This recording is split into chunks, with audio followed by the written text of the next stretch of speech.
В этом штабе по сбору подписей рады каждому. Людей не густо, но все же есть. Кто приходит по просьбе, кто добровольно. Желающим поддержать своего кандидата необходим паспорт.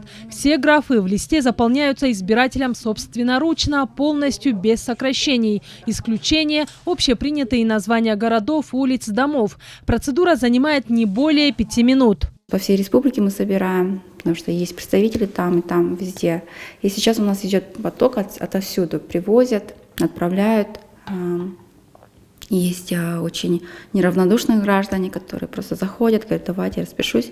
Они даже приезжают издалека, чтобы лишь бы подписать. И говорят, хотя бы мой голос что-то будет значить. Очень много должно быть задействовано людей. 1000 это как минимум. Идем к финишной прямой.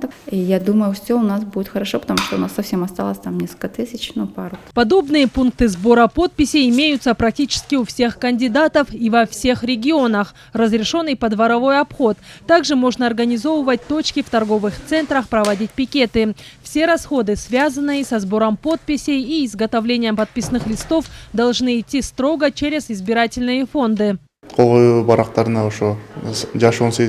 Свои подписи могут ставить лишь граждане, достигшие совершеннолетия. Если же это лицо с ограниченными физическими возможностями или старше 65 лет и нет возможности собственноручно заполнить графу, то за него это делает сборщик подписей. Но дату и подпись все же ставить нужно самому. И это должно быть указано в протоколе и соответствующими доказательствами.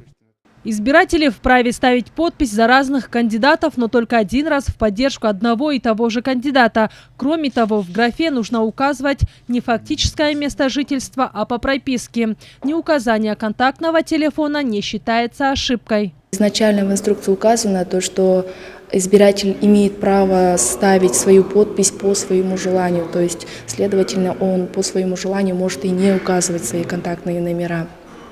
И также все сведения, которые отражаются в подписных листах, они строго используются только для достоверности подписи избирателей. В иных целях они не используются, то есть это запрещается законом. Так как это досрочные выборы, то и сроки сжатые. На сбор подписей отводится всего 2 недели вместо месяца. А собрать нужно минимум 30 тысяч, максимум 60 тысяч автографов. Подписные листы должны быть представлены в ЦИК до полуночи 3 декабря. Затем начнется обязательная процедура проверки их подлинности. Демира Базарбаева, Азамат Кадыр Тохтоев, Ала-То, 24.